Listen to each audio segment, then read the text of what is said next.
Virginia Sutherland's hand trembled as she set down her teacup, spilling a few drops onto the pristine white tablecloth. She stared at the dark stain spreading across the fabric, a gift from her late husband, Robert, on their 30th anniversary.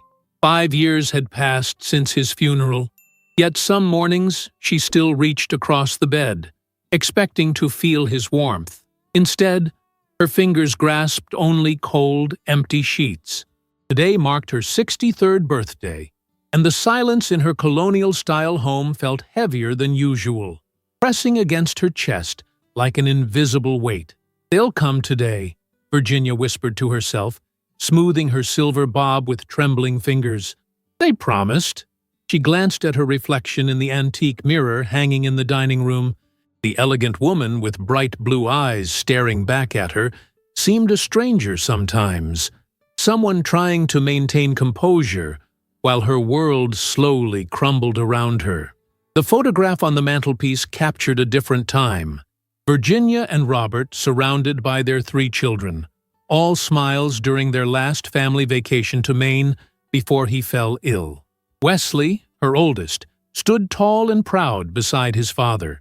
Charlotte, always the free spirit, had her arms thrown around her mother's shoulders, and Ethan, her baby, beamed with the carefree smile that once lit up every room he entered. They had been so close then, calling daily, weekend visits filled with laughter, grandchildren running through the house. Virginia checked her phone again. No messages, no missed calls. She'd sent the invitation for her birthday dinner 2 weeks ago. Wesley had responded with a brief, "We'll try to make it," Charlotte with a thumbs-up emoji, and Ethan hadn't acknowledged it at all. The wooden clock on the wall ticked relentlessly, each second echoing through the empty rooms. With determined steps, Virginia made her way to the kitchen. If they were coming, everything needed to be perfect. She pulled out Robert's recipe book, worn with age and splattered with ingredients from years of family dinners.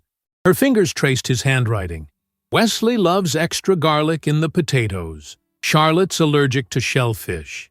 Ethan prefers apple pie to cake. Little notes of love scattered throughout the pages. The family recipes had always brought them together. For hours, Virginia worked in the kitchen, chopping vegetables for Wesley's favorite beef stew, preparing Charlotte's preferred rosemary bread, and baking Ethan's apple pie with the precise amount of cinnamon he loved. The aromas of home-cooked comfort filled every corner of the house, just as they had when the children were young. She set the formal dining table with her best china, the set that had belonged to her mother, and polished the silver candlesticks until they gleamed. By 5 o'clock, everything was ready. Virginia changed into the blue dress she'd bought specially for the occasion, applied a touch of lipstick, and fastened her pearl necklace, Robert's gift on their 25th anniversary. The table looked magnificent, candles waiting to be lit, food warming in the oven, wine breathing in crystal decanters. She arranged 5 place settings, including one for Wesley's wife, though she wasn't sure if he would bring her. 6 o'clock came and went. Virginia lit the candles and sat at the head of the table, hands folded in her lap. She checked her phone again. No messages. Perhaps they were running late. Traffic could be terrible this time of evening. By 7, the candles had burned halfway down. Virginia reheated the food, worried it would dry out. She called Wesley, straight to voicemail. She texted Charlotte. No response. She tried Ethan. Nothing. 8 o'clock. The food was cooling again. Virginia sat alone at the table, staring at the empty chairs. The silence in the house seemed to mock her preparations, her expectations, her hope. She picked at her food, unable to enjoy the flavors she had so carefully prepared. 9 o'clock. Virginia's phone chimed with a message from Wesley. "Sorry, Mom. Crazy day at work. Meeting ran late. Rain check?" A few minutes later, Charlotte texted, "Just saw this. Totally swamped with the new campaign. We'll call tomorrow. Happy B-Day." Nothing from Ethan. Virginia stared at the messages, tears welling in her eyes. It was Saturday. What meeting could possibly be so important? What campaign couldn't wait? How could they forget? Or worse, simply not care enough to come? She looked at the elaborate meal she'd prepared, the carefully set table, the now guttering candles, all for nothing. The grandfather clock in the hallway struck 10 as Virginia began clearing the table, carefully wrapping uneaten food and storing it in containers. Each dish represented hours of work and decades of memories, now destined for the freezer or trash. Her movements became mechanical as she washed each plate, dried each glass, and put away the untouched silverware. "Virginia, are you home?" The voice startled her, accompanied by a gentle knock at the back door. Patricia Quinn, her neighbor and closest friend, peered through the window, concern etched on her face. Virginia quickly wiped her tears and opened the door. "Patty, what a surprise.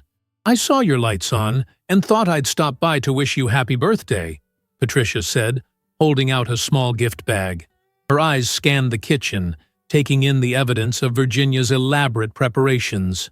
"Oh, honey, they didn't come, did they?" Virginia's composure crumbled. "Not one of them. They didn't even call until it was too late.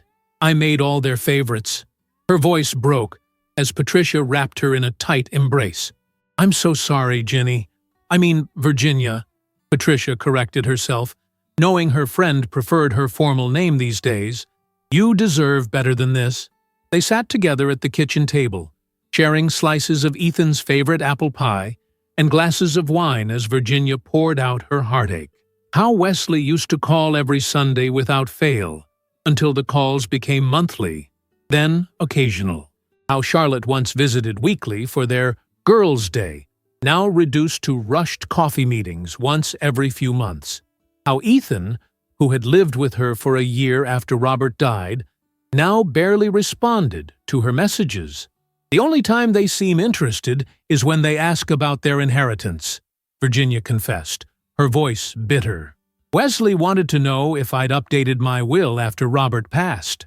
Charlotte keeps suggesting I sell the house because it's too big for one person. And Ethan asked if I'd considered liquidating some assets to enjoy life more." Patricia's expression hardened.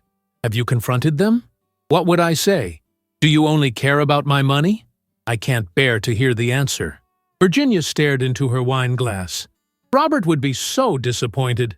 Family meant everything to him.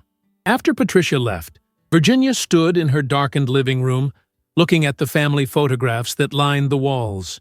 In the stillness of midnight, she made a decision. If her children only valued her for her assets, she would find out exactly how far their disregard went. It would be painful, perhaps even cruel, but she needed to know the truth before it was too late. The next morning, she called Wesley, intentionally repeating herself several times during the conversation. She visited Charlotte's office and forgot where she had parked her car. She left Ethan a voicemail about making the same dinner twice in one day because she couldn't remember cooking earlier. Seeds planted, Virginia sat in her garden watching hummingbirds flit between the flowers Robert had planted. She felt a strange calm descend over her as she prepared for what came next. This would be her final lesson to her children, perhaps the most important one she'd ever teach them. "I'm sorry, Robert," she whispered to the empty chair beside her, "but they need to learn what really matters before it's truly too late." 2 weeks into her experiment, Virginia noticed the first changes in her children's behavior. Wesley called twice, his lawyer's precision evident in the carefully worded questions about her daily routine. Charlotte showed up unannounced one Sunday afternoon, scanning the kitchen with narrowed eyes when she found unwashed breakfast dishes in the sink at 3 in the afternoon. Ethan, always the most distant, finally responded to her texts, asking if she needed help with anything around the house. On the surface, their sudden attentiveness might have seemed like genuine concern, but Virginia recognized the calculating glances, the whispered phone conversations that abruptly ended when she entered a room, the way they examined her prescription bottles when they thought she wasn't looking. They weren't worried about her. They were assessing her decline.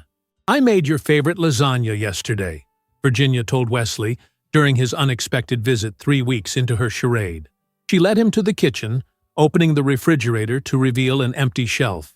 Or did I dream that? Sometimes I can't tell anymore. Wesley's forced smile didn't reach his eyes. At 42, his once boyish features had hardened, stress lines permanently etched around his mouth. He wore success like armor. Tailored suit, expensive watch, the confident posture of someone who won arguments for a living. "Mom, have you been taking your medication?" he asked, picking up the vitamin bottle she deliberately left on the counter. "Of course, every day," Virginia replied, then paused dramatically. "Or is it every other day? Your father always kept track of these things. Dad's been gone for 5 years, Mom." Virginia blinked slowly, allowing tears to well in her eyes. 5 years? It feels like he was just here yesterday. The pain in her voice wasn't entirely an act. Sometimes it did feel like Robert had just stepped out of the room. Wesley's Adam's apple bobbed as he swallowed hard. He pulled out his phone, typing rapidly. "I'm setting up a doctor's appointment for you. We need to get this checked out." Later that week, Charlotte arrived with grocery bags, claiming she just wanted to help. Virginia watched as her only daughter moved efficiently through the kitchen, rearranging items and labeling containers. At 39, Charlotte still possessed the striking beauty that had opened doors throughout her life. Her chestnut hair now expertly highlighted, her slender figure maintained through rigorous exercise. Yet, there was a brittleness to her that hadn't existed before her divorce 3 years ago. "Mom, did you leave the stove on this morning?" Charlotte asked, her voice casual, but her eyes sharp. Virginia feigned confusion. "Did I cook this morning?" Charlotte's mouth tightened.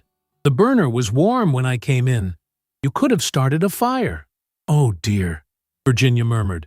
"Your father usually reminds me about these things." Charlotte exchanged a glance with Wesley, who had appeared in the doorway.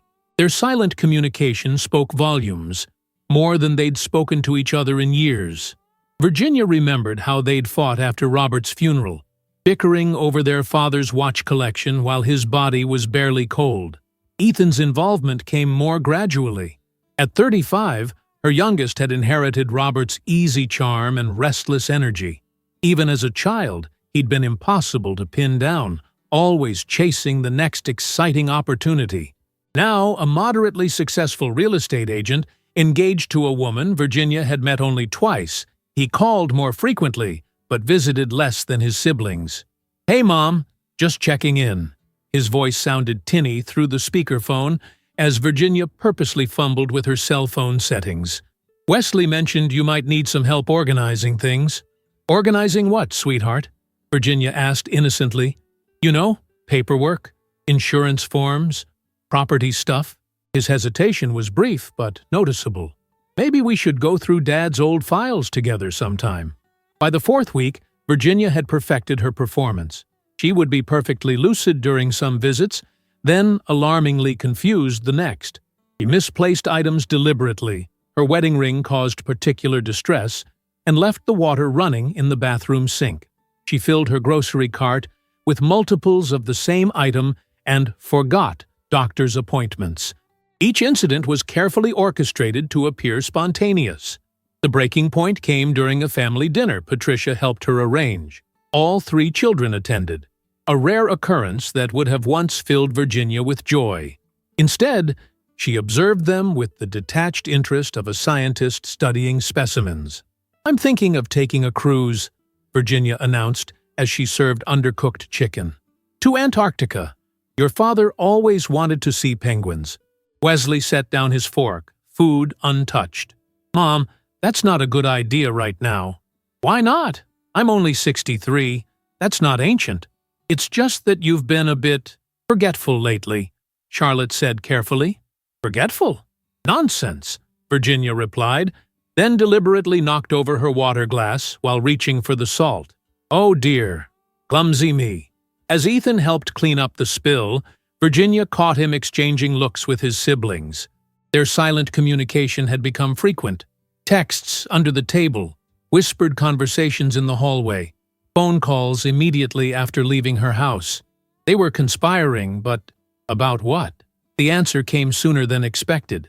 Patricia, who had become Virginia's confidant in this elaborate deception, arrived breathless at her door one Tuesday morning. "They've been to see Dr. Reynolds," Patricia said without preamble. "Wesley's car was outside his office yesterday. I went in for my prescription refill and overheard the receptionist mentioning your name." Virginia felt a chill despite the warm spring day. Dr. Reynolds was the family physician who had treated Robert during his illness. "Did you hear anything specific?" "Not much. But when I mentioned running into you at the grocery store, she gave me this strange look and said something about getting help early being crucial." That night, Virginia searched her home office for any disturbances. The filing cabinet where she kept important documents showed subtle signs of tampering. Papers slightly misaligned, folders not quite closed. Her computer browser history revealed searches for early signs of dementia and legal guardianship for parent with Alzheimer's. The betrayal stung more than she had anticipated. She had expected concern, perhaps even some self-interest, but the coldly calculated steps they were taking shocked her. They weren't merely worried. They were preparing to take control of her life. 2 months into her charade, the first concrete evidence of their plans emerged. Virginia returned from a carefully timed grocery trip to find Wesley's car in her driveway. Entering quietly through the side door, she heard voices from Robert's study, a room she had told them she no longer entered because it confused her. "The house alone is worth over $800,000, Wesley was saying. "Plus the investment accounts and insurance policies. What about that retirement village Mom visited with Dad years ago?" Charlotte's voice. "The one with the assisted living facility attached?" "Sunrise Meadows," Ethan supplied. "I checked it out online.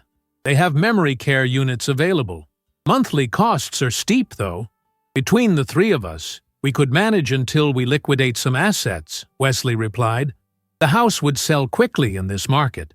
Virginia stood frozen in the hallway, her grocery bags forgotten at her feet. This was worse than she had imagined. Not just concern for her well-being, but actual plans to move her out and sell her home. Robert's home. Their home. "What about power of attorney?" Charlotte asked. "We'd need that to sell the house." "I've spoken with my colleague who specializes in elder law," Wesley said. "Given Mom's deteriorating condition, we have options. Dr. Reynolds is prepared to provide the necessary documentation." "Guys, are we sure about this?" Ethan's voice held a note of hesitation. "It seems so final. What choice do we have?" Wesley's tone was impatient.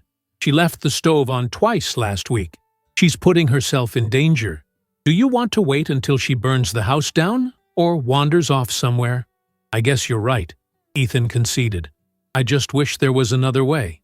"We're doing what's best for her," Charlotte added. "Dad would have wanted us to take care of her." Virginia backed away silently, her heart hammering in her chest. Robert would have wanted them to take care of her? Robert would have been ashamed of them. Using her supposed illness as an excuse to seize control of her assets, it was unconscionable. That night, she called Patricia, her voice shaking as she recounted what she'd overheard. "Those ungrateful, conniving—" Patricia didn't finish the sentence. "What are you going to do?" "I'm not sure yet," Virginia replied, "but I need to document everything. If they're planning what I think they're planning, I need evidence." The next day, Virginia installed small recording devices in strategic locations throughout the house, a skill she had learned from crime shows she and Robert used to watch together. She documented every instance of snooping in her financial records, photographed Wesley examining the deed to her house, recorded Charlotte inventorying her jewelry collection under the guise of organizing. Most disturbing was discovering Ethan in her bedroom one afternoon, photographing items with his phone. "Just helping you catalog your valuables, Mom," he explained when she caught him, "in case anything goes missing." "How thoughtful," Virginia replied, her stomach churning with disappointment. Of her 3 children, she had held out the most hope for Ethan. He had been so close to his father, so devastated by Robert's death. How had he changed so much? As the 3rd month of her deception approached, Virginia noticed items actually disappearing from her home. Small things at first: a silver letter opener from Robert's desk, a pair of antique candlesticks, books from his first edition collection.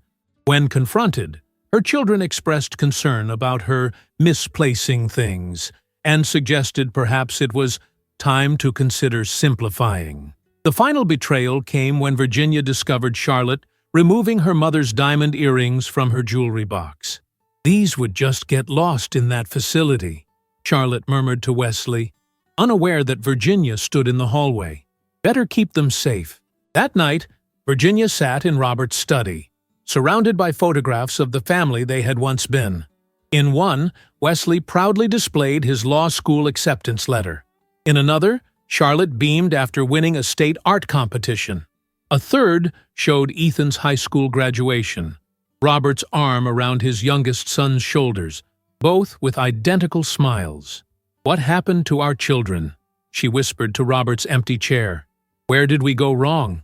The answer, of course, wasn't simple.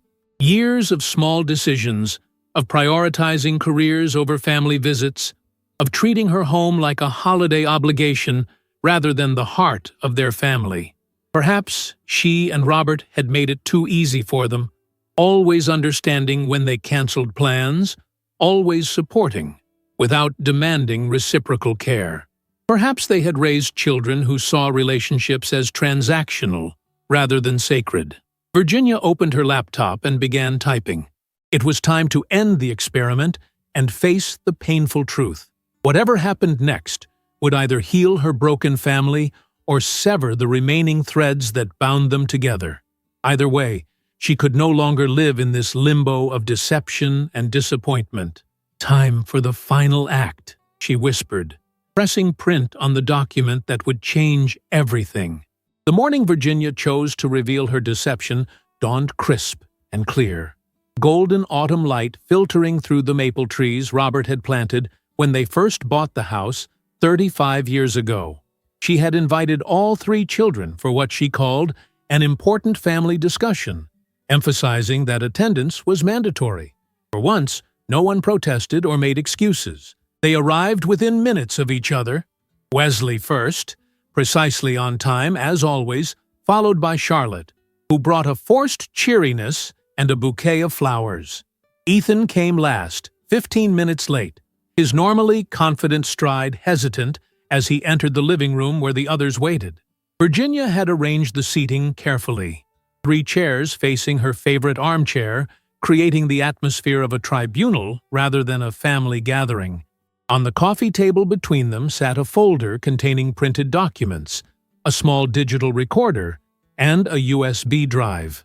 "Thank you all for coming," Virginia began, her voice stronger than it had been in weeks.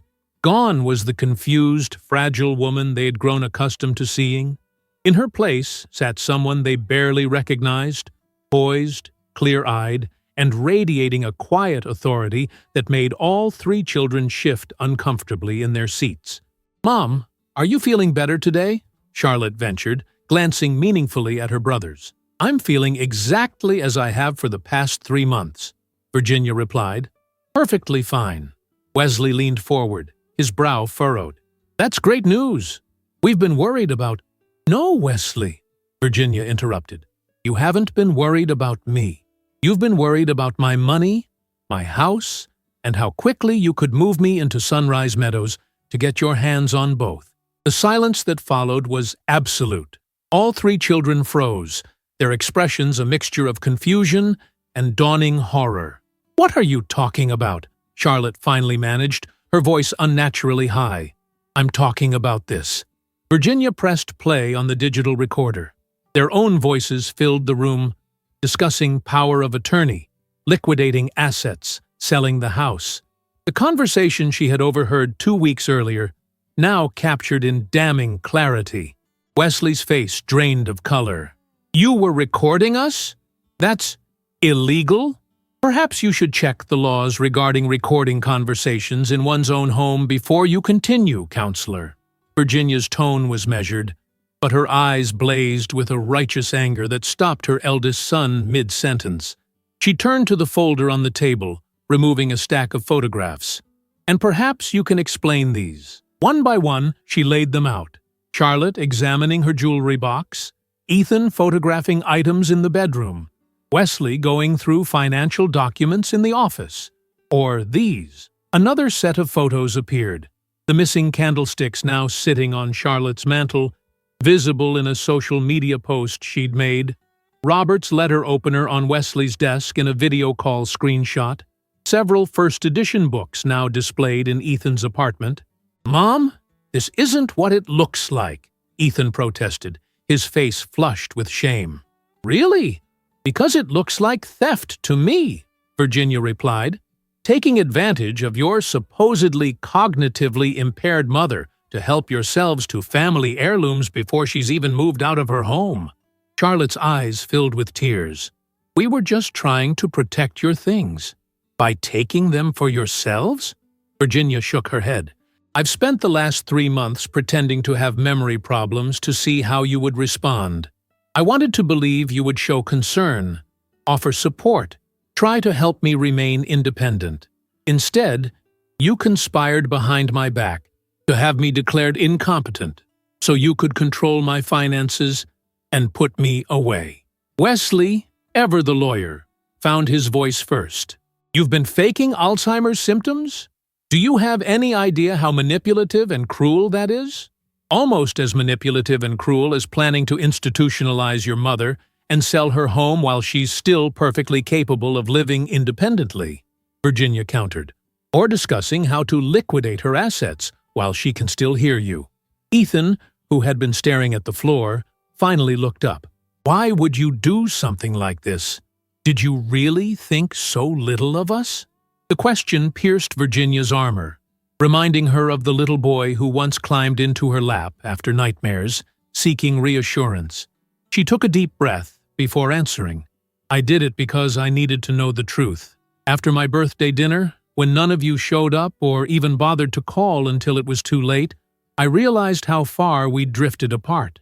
I spent hours cooking all your favorite foods, setting the table with the good china, waiting alone while the candles burned down to nothing." Her voice caught, the memory still raw. 5 years ago, after your father died, you were all so attentive. You called, you visited, you helped with decisions. Then gradually, you disappeared from my life, except when you wanted something. The only topic that seemed to interest you was your inheritance. Wesley started to object, but Virginia held up her hand. "Let me finish. When I realized you'd forgotten my birthday, or worse, simply didn't care enough to come, I decided to test your true feelings. If you truly loved me, you would have responded to my apparent decline with compassion and support. Instead, you saw an opportunity." "That's not fair," Charlotte protested. "We were worried about your safety." "Were you? Then why didn't any of you offer to stay with me? Or hire a caretaker to help me remain in my home? Why was your first solution to sell everything and move me into a facility?" Virginia looked each child in the eye as she spoke. "You chose the option that benefited you the most, while telling yourselves you were doing it for me." The silence that followed was deafening. Outside, a lawnmower droned in the distance, a neighbor's dog barked. Ordinary sounds that highlighted the extraordinary tension within the room. For several long moments, no one spoke. Ethan broke first. "I took Dad's books," he admitted, voice barely above a whisper. "I told myself I was protecting them, but really, I just wanted them." His shoulders slumped. "I don't even know why. Maybe because he promised them to me someday, and I got tired of waiting." Charlotte wiped at her eyes. "The earrings were for my daughter, if I ever had one. I thought about how Mom never wears them anymore, and how they might get lost."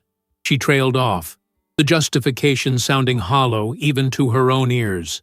Wesley, always the most controlled of the three, maintained his defensive posture. "Whatever mistakes we made, your deception was unconscionable. You let us believe you were seriously ill. We were making difficult decisions based on false information you deliberately provided." "Oh, you're right," Virginia conceded, surprising them all. "What I did was manipulative and perhaps even cruel. I'm not proud of the deception, but I am grateful for what it revealed, not just about you, but about myself as well." She stood and walked to the window, looking out at the garden where Robert had taught each child to plant vegetables, where family barbecues had once filled summer evenings with laughter. When she turned back, her expression had softened. "I enabled this situation. For years, I made excuses for your absences, accepted your cancellations without complaint, never demanded the respect I deserved as your mother. I was so afraid of losing you that I accepted crumbs of your attention instead of insisting on a proper place at the table of your lives." Virginia returned to her chair, picking up the final document from the folder. "Which brings me to the reason I called you here today." All three children tensed, expecting the worst: disinheritance, perhaps, or legal action for the items they'd taken. Instead, Virginia handed each of them an envelope.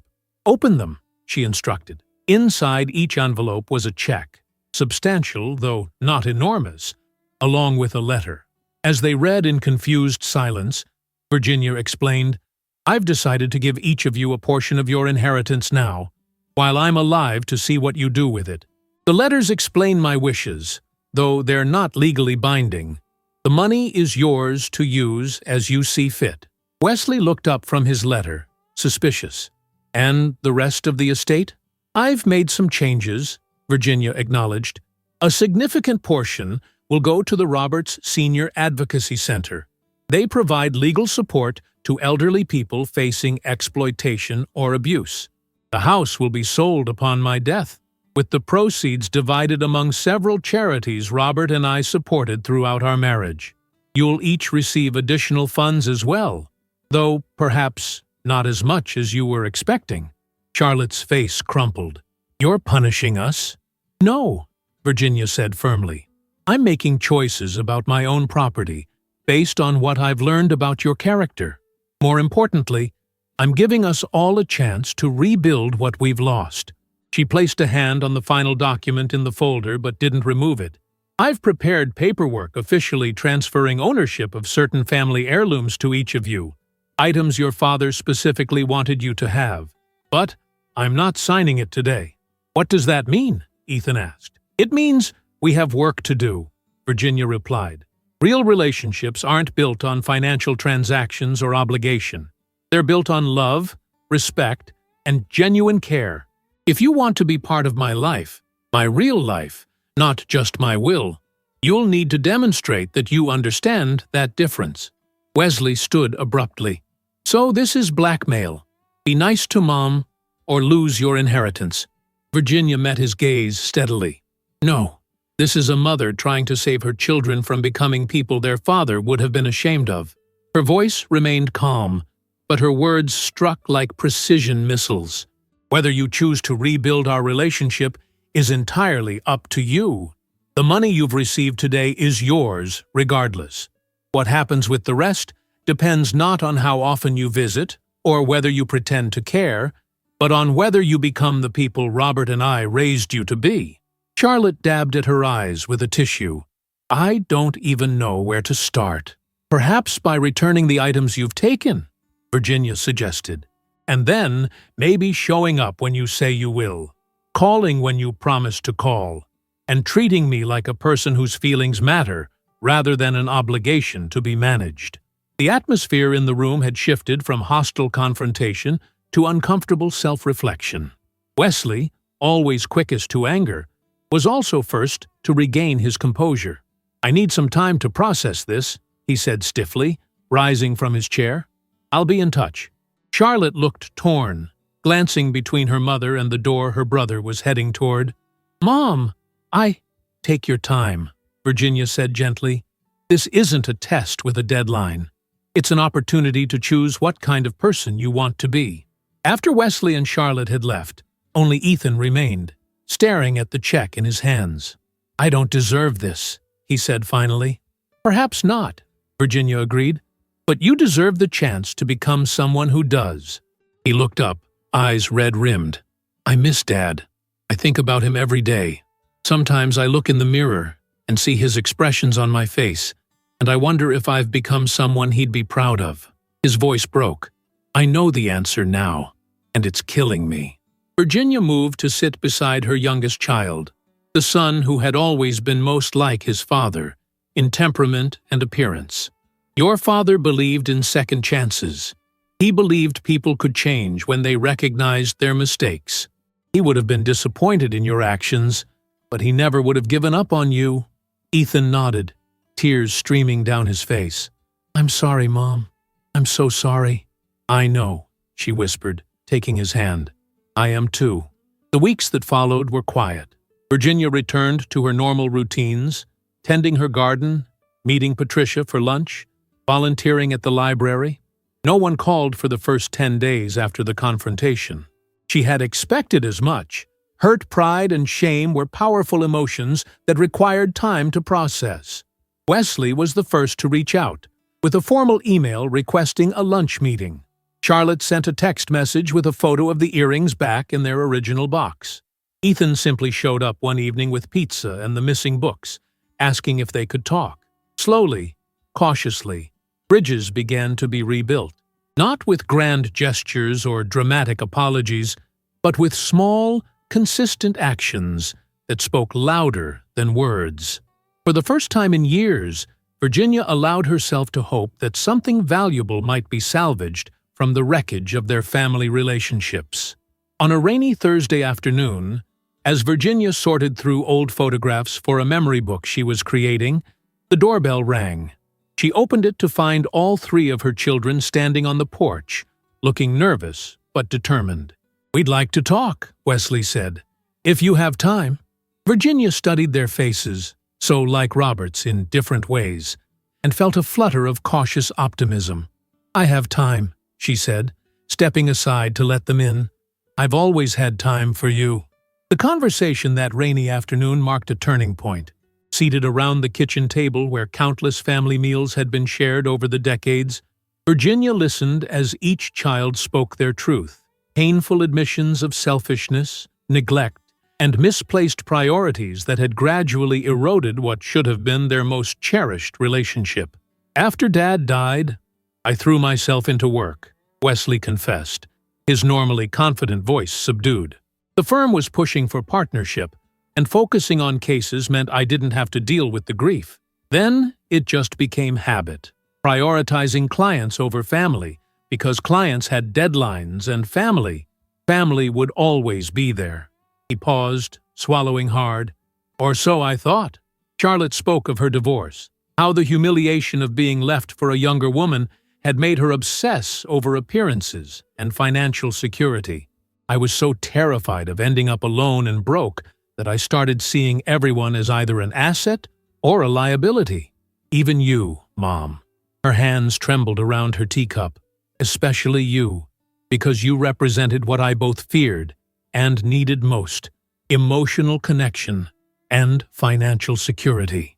Ethan, always the most emotionally transparent of the three, spoke of feeling overshadowed by his siblings' achievements.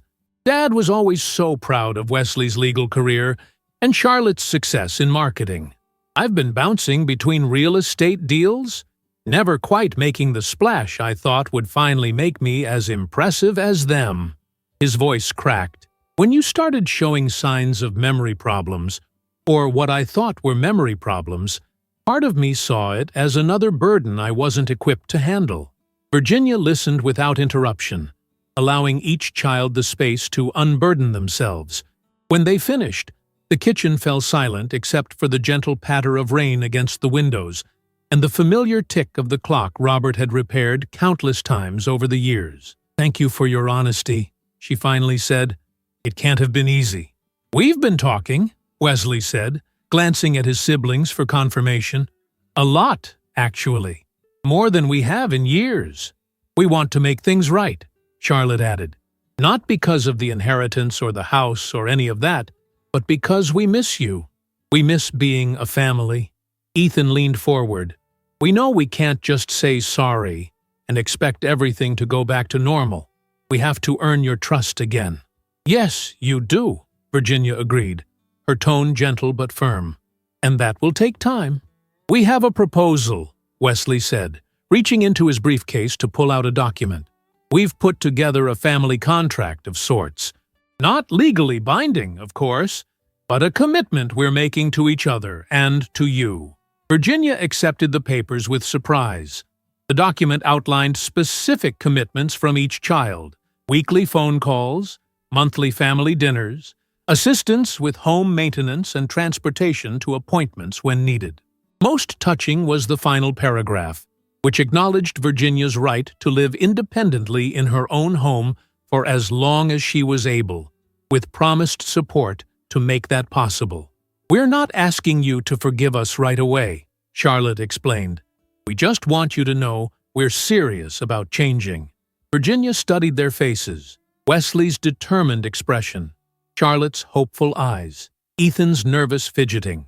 They were adults now, with their own complex lives and problems, but in that moment, she could still see traces of the children they had been. The little boy who built elaborate block towers, the girl who painted murals on her bedroom wall, the toddler who followed his siblings everywhere. "I appreciate this," she said finally, "and I'm willing to try." That conversation initiated a period of careful reconciliation. True to their word, her children began making consistent appearances in her life again. Wesley started calling every Sunday evening, just as he had in the years immediately following college. Charlotte initiated a monthly projects day to help with house repairs and garden maintenance. Ethan, living closest, began dropping by midweek for impromptu dinners and grocery runs. The interactions were awkward at first, weighted with the memory of betrayal on both sides. Virginia sometimes caught herself watching for signs of insincerity or hidden agendas in their renewed attention. Her children, aware of her scrutiny, worked to prove the authenticity of their intentions through consistent, thoughtful actions rather than grand gestures. 6 weeks after their confrontation, Patricia observed the changes with cautious optimism during their weekly lunch date at the local cafe. "Wesley actually called me to ask about your favorite flowers," Patricia reported, stirring her tea. "Wanted to bring something special for your birthday next month. Said he's planning a proper celebration this time." Virginia smiled, remembering the elaborate bouquet that had arrived the previous week. No occasion noted, just a card that read, "Thinking of you today." Not her favorite flowers, but the gesture itself had been meaningful. "They're trying," she acknowledged. "All of them, in their own ways." "Are you still recording them?" Patricia asked bluntly. Virginia shook her head. "The recording devices are gone. I can't rebuild trust while maintaining a surveillance system." "And the missing items? Did they return everything?" "Most things," Virginia said.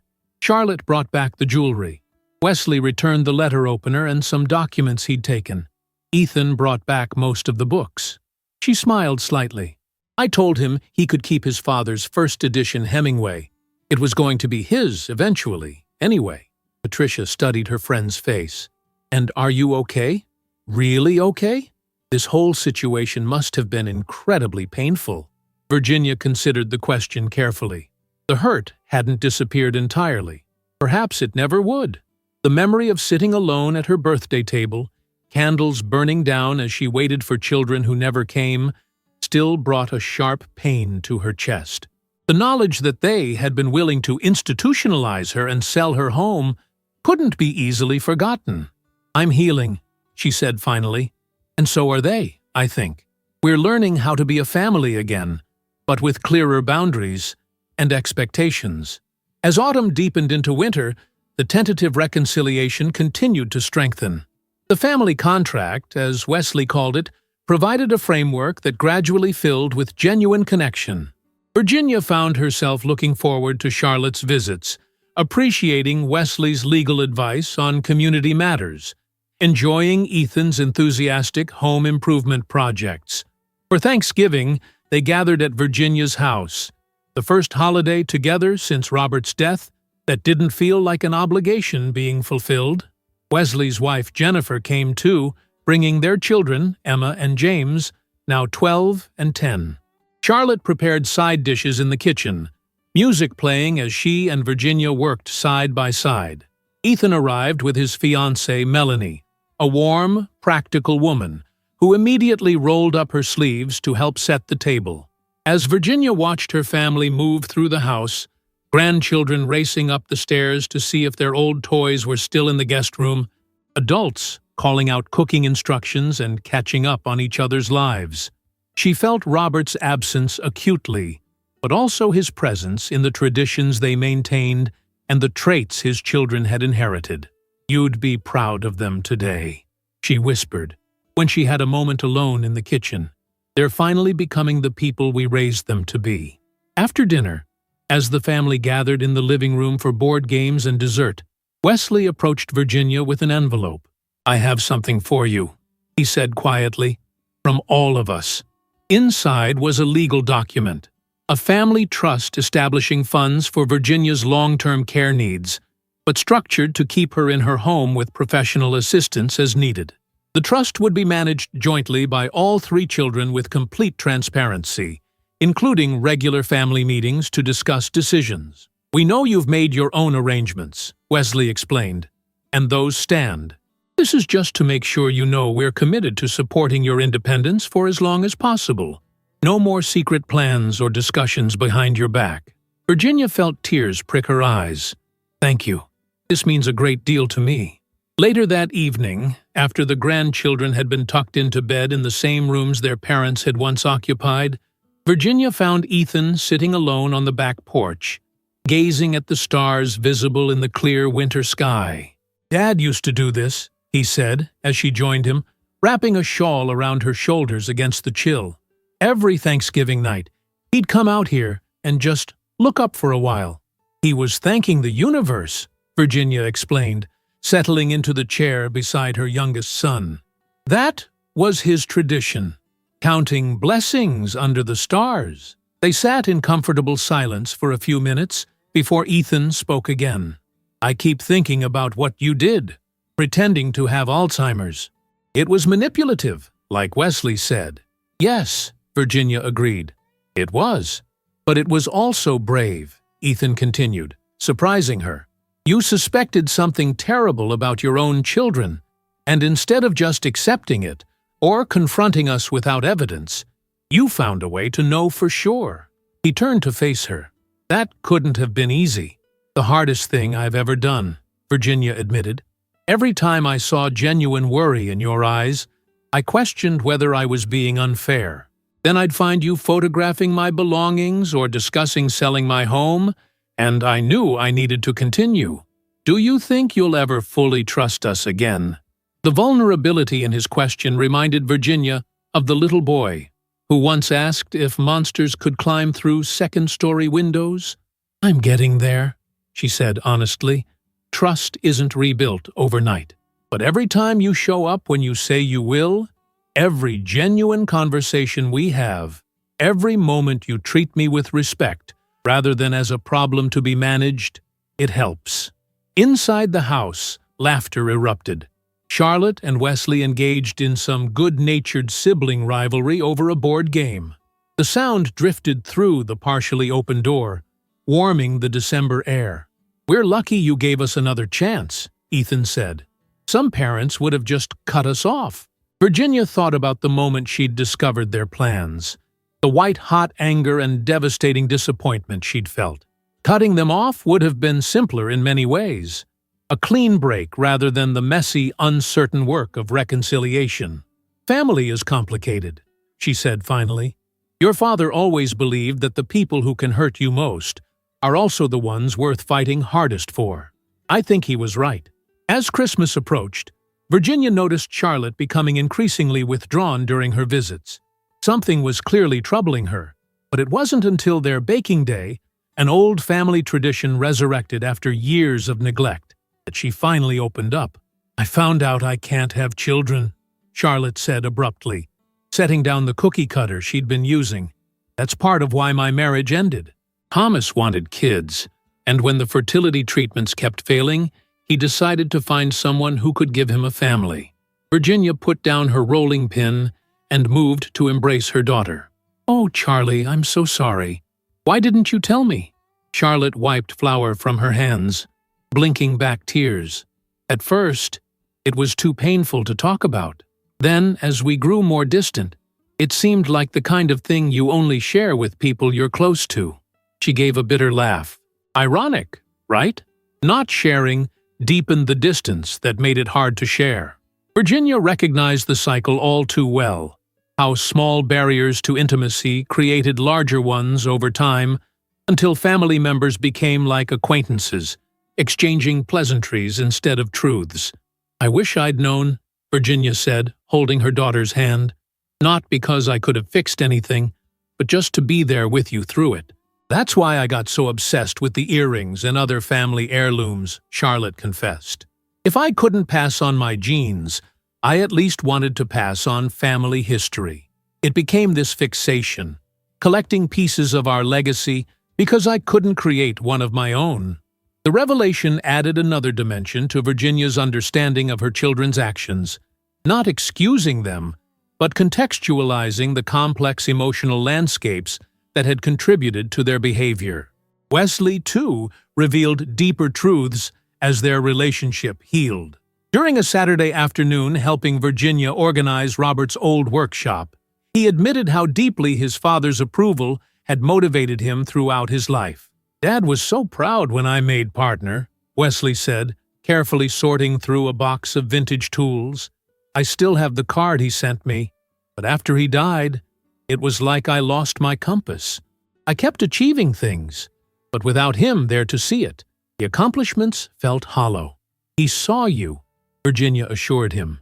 "Even when he was sick, he followed every case you worked on. He kept a file of newspaper clippings about your bigger wins." Wesley looked up, surprised. "He did?" Virginia nodded. "In the filing cabinet, third drawer, labeled Wesley's Victories." Later that day, she found her eldest son sitting on the workshop floor, the file open in his lap, reading through yellowed newspaper clippings and handwritten notes his father had made about his accomplishments. The vulnerability on his face as he discovered this tangible evidence of his father's pride reminded Virginia that even the most seemingly self-sufficient adults still longed for parental approval. As winter deepened, the family continued their careful dance of reconciliation. There were setbacks, a missed call here, a forgotten promise there, but the pattern had fundamentally shifted. When failures occurred, they were acknowledged and addressed, rather than ignored or excused. On a snowy January evening, as Virginia prepared for bed, she found herself talking to Robert's photograph on her nightstand, a habit she'd maintained since his death. "They're trying, Robert," she said softly. "Really trying. And so am I. We'll never be the family we were when you were here, but I think we're becoming something new, something that honors what you built, but adapts to who we are now." She touched the frame gently. "I miss you every day, but for the first time in a long while, I don't feel quite so alone." Outside, snow continued to fall, covering the garden where Robert had taught their children to plant seeds and pull weeds, blanketing the driveway where they had learned to ride bicycles, softening the contours of the home that had witnessed their family's best and worst moments. Virginia watched the transformation of the familiar landscape into something both recognizable and new, much like the family itself. Virginia's 64th birthday dawned with a clarity that seemed symbolic, the spring sunshine illuminating her bedroom after weeks of dreary, late winter skies. She took her time getting ready, selecting a cornflower blue dress that Robert had always loved, arranging her silver hair carefully, and fastening her pearl necklace with practiced fingers. Unlike the previous year, she made no elaborate preparations for this birthday. There would be no carefully set table waiting in vain, no candles burning down to nothing while she sat alone. She had accepted Patricia's invitation for lunch at their favorite cafe, and that seemed celebration enough for a day that now carried both happy memories and painful ones. The doorbell rang at precisely 10 o'clock. Virginia opened the front door, expecting the delivery of flowers from Wesley that had become a monthly tradition since their reconciliation. Instead, she found all three of her children standing on the porch, along with Wesley's family. Ethan's fiancée Melanie, and Patricia. "Happy birthday, Mom," they chorused, their faces bright with anticipation. Virginia blinked in surprise. "What's all this? I thought we were celebrating next weekend." "That's what we wanted you to think," Charlotte said with a smile. "May we come in? We have something to show you." Mystified, Virginia stepped aside as the group filed into her home. She noticed they were all dressed more formally than usual for a Saturday morning. Wesley in a sport coat, Charlotte in a pretty dress, Ethan wearing a tie. Even the grandchildren had been outfitted in their Sunday best. "Close your eyes," Ethan instructed, taking her hand. "And no peeking." "What are you all up to?" Virginia asked, but obediently closed her eyes as they guided her through the house. She could tell they were leading her toward the back of the home, where the French doors opened onto the garden. The smell of fresh coffee and something baking reached her as they carefully navigated the hallway. "Watch the step here," Wesley warned, his hand steady at her elbow. Almost there. When they finally stopped, Virginia could feel the warmth of sunshine on her face and hear birdsong nearby. "Okay," Charlotte said, excitement evident in her voice. "Open your eyes." Virginia opened her eyes to find her garden transformed. String lights had been artfully arranged among the trees. White linen-covered tables dotted the lawn, each adorned with vases of her favorite spring flowers. A small group of musicians, a string quartet, sat ready in the corner of the garden. More surprising still were the faces. At least 30 people gathered there, all smiling at her. Friends from her volunteer work, members of her book club, neighbors, even Dr. Reynolds and his wife. In the center of it all stood a beautiful 3-tiered cake, decorated with cascading sugar flowers in the same colors as those blooming in the garden beds Robert had so lovingly tended. "What?" Virginia began, overwhelmed by the scene before her. "It's not just a birthday celebration," Wesley explained, "though that's certainly part of it. It's an appreciation celebration," Charlotte continued, "for everything you've taught us, especially this past year." Ethan stepped forward. "And a recommitment ceremony, in a way, to family, to being present for each other. We wanted to gather everyone who matters to you," Wesley added, "to celebrate not just your birthday, but everything you mean to all of us." Virginia felt tears welling in her eyes as she took in the scene. The beautiful decorations, the gathered friends, but most of all, the expressions on her children's faces. There was no calculation there, no hidden agenda, only genuine love, and perhaps a touch of nervousness about whether their surprise would please her. "It's wonderful," she managed, accepting the handkerchief Patricia discreetly pressed into her hand. "I don't know what to say." "You don't have to say anything," Charlotte assured her, linking arms with her mother. "Just enjoy your day. We've planned everything." And indeed, they had. As the morning unfolded into afternoon, Virginia found herself surrounded by thoughtful touches that could only have come from people who truly knew her. The menu featured all her favorites. The quiche Lorraine she'd taught Charlotte to make when she was in high school. The strawberry spinach salad she always requested in springtime. Robert's famous lemonade recipe that Wesley had apparently tracked down in an old family cookbook. The musicians played selections from the classical composers she and Robert had enjoyed together during their 40 years of marriage. Tables had been arranged to accommodate her friends with hearing difficulties, ensuring everyone could participate comfortably in conversations. Even the cake, lemon with raspberry filling, was her preferred combination, rather than the chocolate her children all favored. Most touching were the speeches.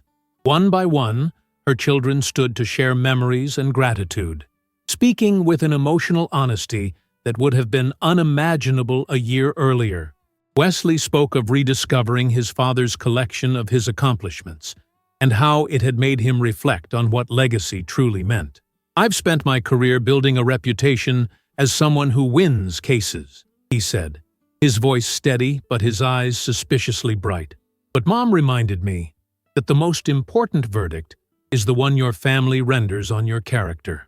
I'm grateful for the chance to appeal my previous actions and strive to be worthy of the name Dad and Mom built.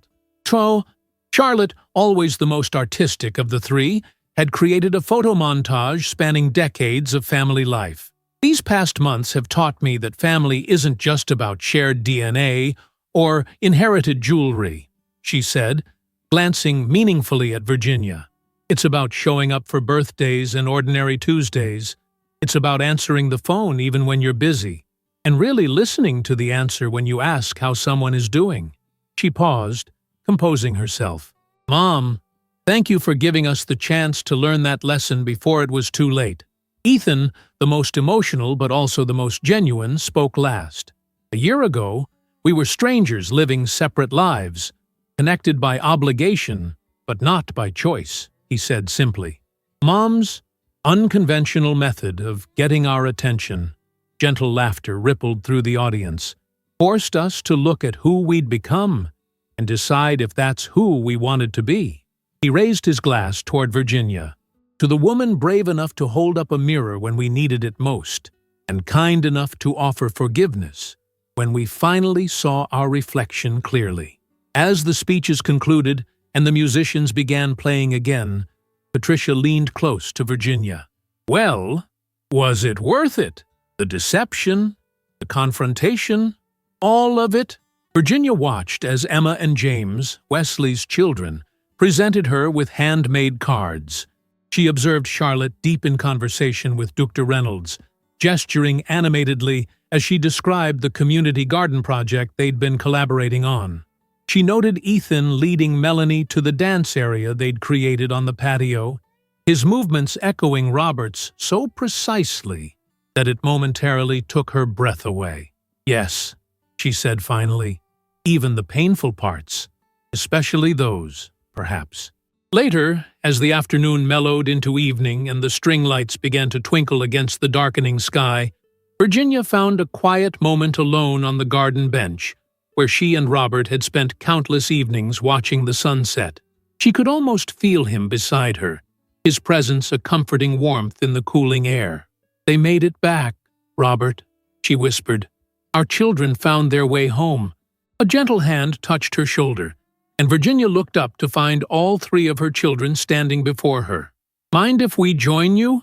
Wesley asked. Virginia patted the space beside her. I'd like that very much. They arranged themselves around her, Wesley and Charlotte on the bench, Ethan sitting cross-legged on the grass at her feet, just as he had as a child when Robert told stories after dinner. For several minutes, they sat in comfortable silence, watching as the first stars appeared in the twilight sky. I was just telling your father about today, Virginia said finally. None of them questioned this statement or exchanged awkward glances. Instead, Charlotte leaned her head against Virginia's shoulder. What would he have thought? Virginia considered the question. He would have been proud, not just of the party, though that was lovely, but of the growth it represents. Robert always said that true character isn't revealed when things are easy, but in how we respond when we've made mistakes or faced our own failings. I found something in Dad's workshop last week, Ethan said, reaching into his pocket. It was in that old toolbox he never let us touch. He handed Virginia a small, worn leather pouch. Inside was Robert's wedding ring, the one he'd been too thin to wear during his illness, that had slipped from his finger and been presumed lost in his final months. Virginia cradled it in her palm, feeling the weight of it, remembering how it had looked on his hand throughout their decades together. I thought it was gone forever, she whispered. There was a note with it, Ethan continued.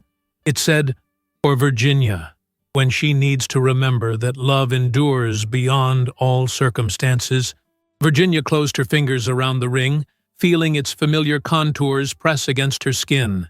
He always did know what I'd need, sometimes before I knew it myself.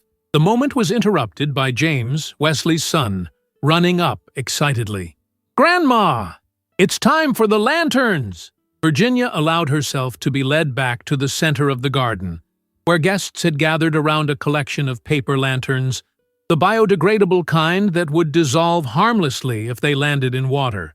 Each person held one, waiting. We thought we'd end the evening with a tribute, Wesley explained, handing Virginia a lantern and a small lighter. Everyone has written a message of gratitude or a memory on their lantern. When you light yours, we'll all follow. Virginia looked at the lantern in her hands, then at the expectant faces surrounding her. With steady fingers, she lit the small fuel cell at its base, feeling the paper structure begin to fill with warm air. On its side, she could see words written in Robert's distinctive handwriting, a quote from his favorite poem that Wesley must have found among his papers. As her lantern began to rise, the others followed suit, lighting their own and releasing them into the night sky. Soon, dozens of glowing lights drifted upward, carrying messages of love and remembrance into the darkness. Virginia watched them ascend, these tangible expressions of connection floating among the stars. Charlotte slipped an arm around her waist. "Look," she said softly, pointing to where the lanterns were drifting. "They're forming a pattern." Indeed, the gentle breeze had arranged the ascending lights into what looked remarkably like a heart shape against the night sky. A collective murmur of appreciation rose from the gathered guests. "Dad would have loved that," Ethan said, his voice thick with emotion. "He always did have a flair for the dramatic." Virginia smiled, remembering Robert's penchant for grand romantic gestures throughout their marriage. Yes, he certainly did. As the party began to wind down and guests started departing with warm hugs and promises to meet soon, Virginia found herself surrounded once more by just her immediate family.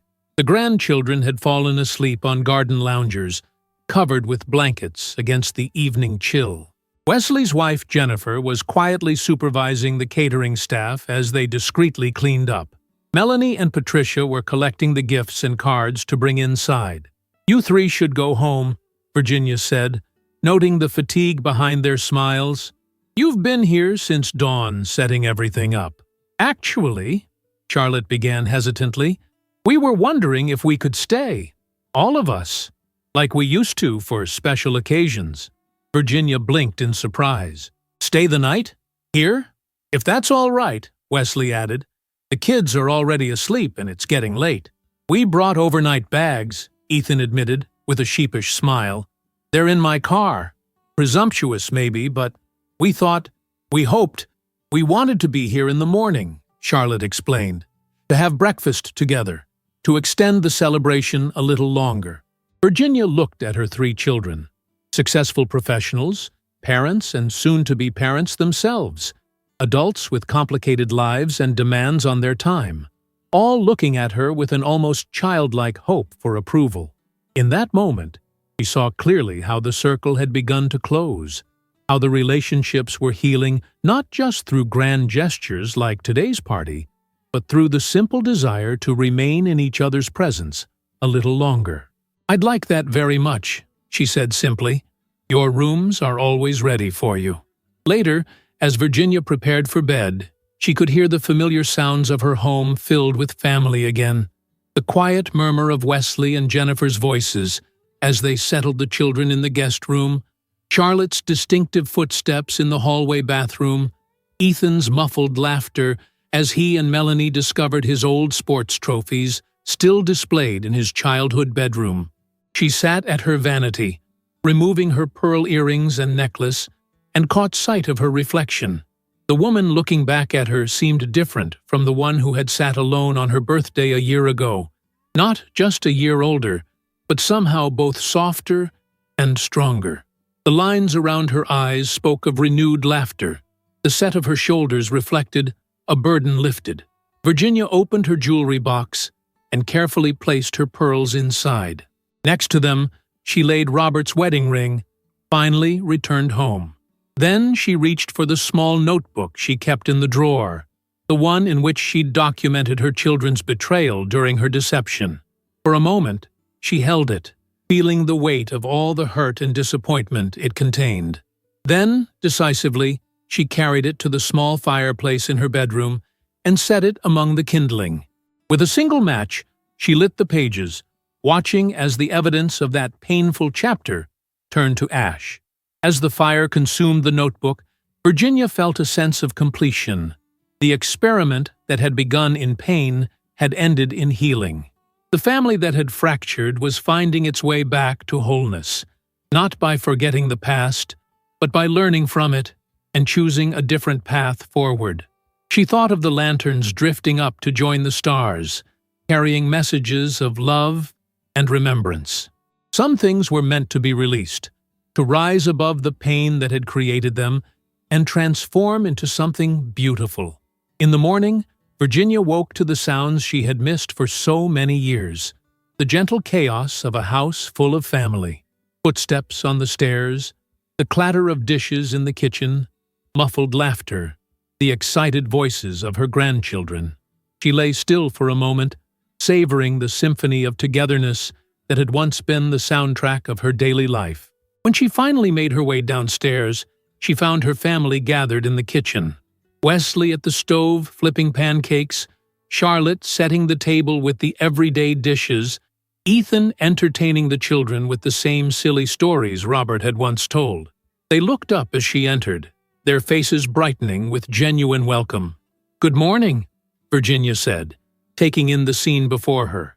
This imperfect, healing family that was hers. And what a beautiful morning it is. Seat. As they gathered around the table, passing plates, sharing stories, planning future gatherings with an ease that would have seemed impossible a year ago, Virginia felt Robert's presence more strongly than ever, not as a ghost or a memory, but as the foundation upon which they had rebuilt what was broken.